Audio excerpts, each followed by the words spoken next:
मैं अपने घर कोलकाता लौट आई थी। 2 ही 3 महीने में मेरी शादी की बात चली और पक्की भी हो गई। मुझे थोड़ी घबराहट भी थी कि वो अजनबी मेरी शादी में कहीं कोई अड़चन न डाले। ये जरूर था कि मैं उन बुजुर्ग बाबा जी के बताए हुए मंत्र और पाठ बराबर करती रहती थी और गले के लॉकेट गलती से भी उतार कर नहीं रखती थी। कभी कभी मैं सोचती कि आखिर बुआ भी तो कितने अर्ज से वहाँ रह रही है, उनको भी जरूर उस अजनबी खुशबू का एहसास हुआ होगा। बुआ तो अपने समय में बहुत ही खूबसूरत रही होगी, पर डर के मारे कभी पूछा ही नहीं। जिस दिन मेरी शादी थी उस दिन मैं अपने कमरे घर मेहमानों से भरा हुआ था। सभी मामा चाचा और मेरी बुआ का परिवार भी आ गया था। बुआ के बेटे ध्रुव ने आकर सबसे पहले यही पूछा था कि कहीं वो तुम्हें अभी भी परेशान तो नहीं करता है?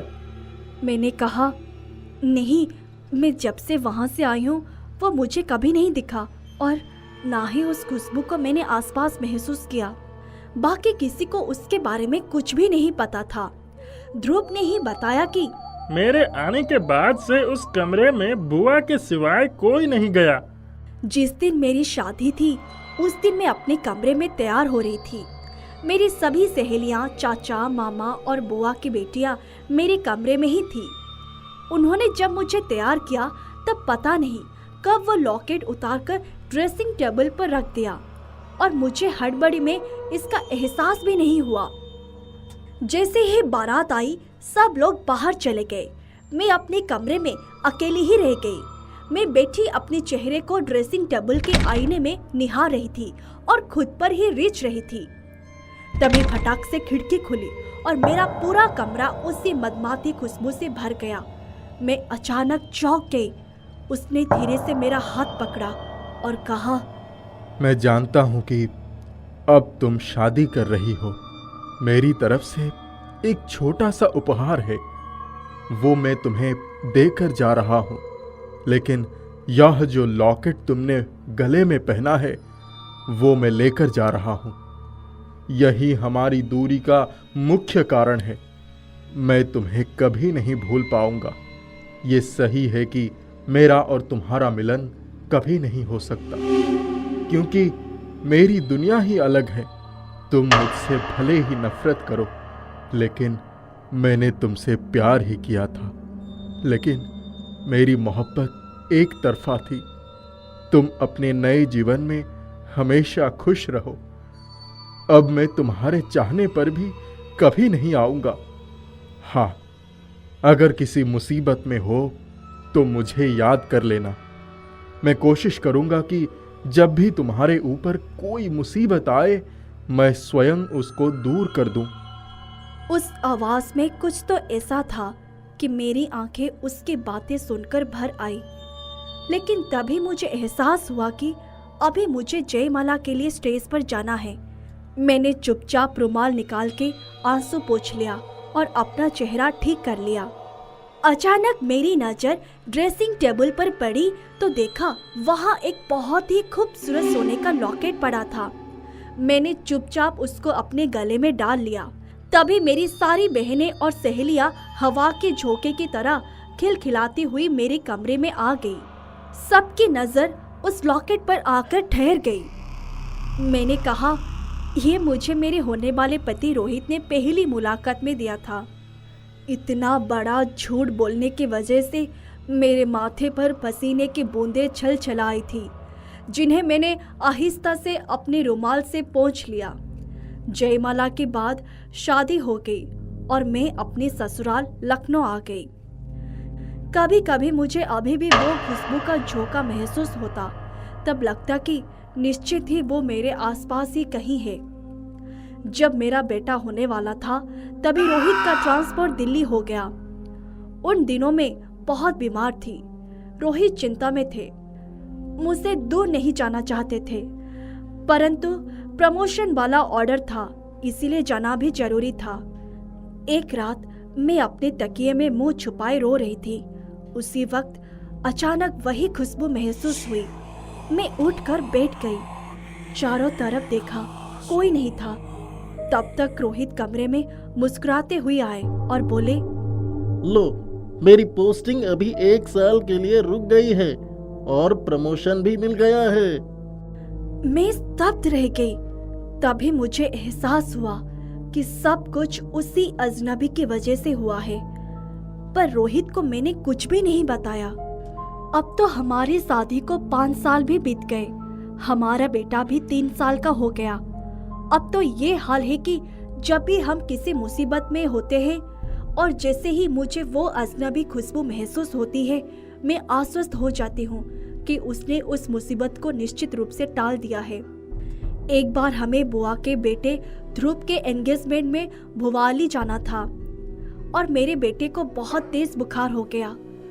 हमें दूसरे दिन ही निकलना था, पर बुखार की वजह से हम अपना जाने का प्रोग्राम कैंसिल करने वाले थे कि तभी मुझे लगा कि दरवाजे से वही अजनबी खुशबू अंदर आई। मेरे होठों पर अचानक मुस्कान तैर गई। मैंने मन ही मन उनका शुक्रिया अदा किया, क्योंकि अब पक्का था कि मेरे बेटे का बुखार उतर जाएगा। मैंने रोहित से कहा, अरे हम चलते हैं, कल मौसम ठंडा था ना, इसी वजह से बुखार आ गया है। मैं अपनी पैकिंग पूरी कर लेती हूँ। दूसरे दिन हम अपनी गाड़ी से भुलाबा के लिए निकल गए। बरेली से थोड़ा पहले ही अचानक पता नहीं क्या हुआ कि गाड़ी का बैलेंस बिगड़ गया और गाड़ी की पहिए एकदम से पक्की सड़क से हटकर बगल वाली कच्ची सड़क पर रगड़ खाते हुए घिसटने लगे। मेरे बेटे को गोद में चिपकाए मेरी तो डर से आंखें ही बंद हो गई। तभी अचानक ऐसा लगा कि किसी अनजान शक्ति ने गाड़ी को उठाकर सड़क पर रख दिया हो। अजनबी खुशबू का झोंका मेरे नथुनों से टकराते ही मैंने आंखें खोल दी। उस दिन मैं पूरी तरह से समझ गई थी कि भूत प्रेत और जिन भी हमेशा बुरे नहीं होते। उसने भी तो हमेशा मेरा भला ही चाहा था। शायद इसीलिए मैंने आज तक उसके दिए हुए उपहार को गले में ही पहने हुए हूँ। उसने हमेशा मेरी किसी यमदूत की तरह रक्षा ही की है, तो मैं क्यों उसकी दी हुई चीज से परहेज करूं? बात उस समय की है जब मैं 9वीं कक्षा में पढ़ता था। हमारे गांव में 8वीं कक्षा तक ही स्कूल था। उसके बाद सबको पढ़ने के लिए शहर जाना पड़ता था। मेरा एडमिशन भी शहर के स्कूल में हो गया। हमारे गांव से बस स्टॉप तक जाने का रास्ता काफी सुनसान था। उस रास्ते में थोड़ी दूर पर ही एक कब्रिस्तान भी था, इसलिए हम 3-4 लड़के साथ में ही बस पकड़ने जाते थे। मैं अक्सर लेट हो जाता तो अकेले ही जाना पड़ता था। एक दिन ऐसे ही जब अकेले जा रहा था तो पीछे से आवाज आई, एक बीड़ी दे दो ना। और खास बात यह थी कि मैं बीड़ी पीता था लेकिन किसी को पता नहीं था। अक्सर मैं उस रास्ते से जब अकेला जा रहा होता था तो बीड़ी जला लेता। तभी मैंने पीछे घूमकर देखा तो धोती कुर्ता पहने एक आदमी था। उसकी आंखों में अजीब सी वीरानी थी। मैंने देखा, फिर उससे कहा कि ठीक है, मैं बीड़ी दे तो दूंगा, लेकिन आप किसी को बताना नहीं कि मैंने आपको बीड़ी दी है, क्योंकि दादाजी को पता चलेगा तो मेरी खाल उधेड़ देंगे। वह व्यक्ति मुस्कुराते हुए बोला, मैं जानता हूँ। मैंने कहा, आप कहीं बाहर से आए हैं? मैंने आपको पहले कभी नहीं देखा। तब वह मेरे साथ साथ चलने लगा और बोला, मैं इसी गांव में रहता हूँ। रास्ते भर वह मुझसे बात करते हुए आया। जैसे ही हम बस स्टॉप पर पहुंचे तब तक वह मेरी नजरों से ओझल हो गया। उसने रास्ते भर मुझसे काफी सारी बातें की, लेकिन उसने ये नहीं बताया कि वह कौन है। दूसरे दिन मैं स्कूल जाने के लिए फिर लेट हो गया था, और जब मैं स्कूल जा रहा था तब मैंने पीछे उसके आने की आहट सुनी। वह फिर आया और बोला, बीड़ी दे दो ना। मैं तो इस उम्मीद में था कि वह फिर आएगा। धीरे धीरे ये सिलसिला चल निकला। मैं अक्सर स्कूल के लिए लेट होता था और रास्ते में वह मुझसे बीड़ी मांगता था। मैं खुद भी बीड़ी सुलगा लेता और उसे भी बीड़ी दे देता। अब मुझे बस पकड़ने के लिए देर हो रही होती तो कोई चिंता नहीं रहती। वह मेरे साथ साथ बस स्टॉप तक जाता। मैं जब बस में चढ़ जाता तब तक वह गायब हो जाता, लेकिन जिस दिन मेरे दोस्त साथ होते वह दिखाई नहीं पड़ता। मैंने ये बात घर में किसी को नहीं बताई थी, क्योंकि मुझे कोई शक नहीं था। मैं सोचता था कि वो कोई गांव का ही व्यक्ति है। मुझे कुछ दिनों से बुखार हो गया था। मैं दूसरी मंजिल पर अपने कमरे में सोया हुआ था। मैं 3 दिन से स्कूल नहीं जा रहा था।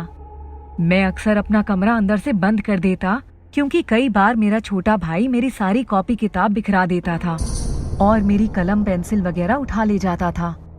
उस दिन बुखार थोड़ा कम था। मैंने अपने कमरे की खिड़की और दरवाजे सब खोल दिए। रात का समय था, करीब 1 बजे होंगे। मुझे नींद नहीं आ रही थी। मैंने बहुत कोशिश की, लेकिन शायद बुखार की वजह से नींद आंखों से कोसों दूर थी। मैं उठकर खिड़की के पास चला गया।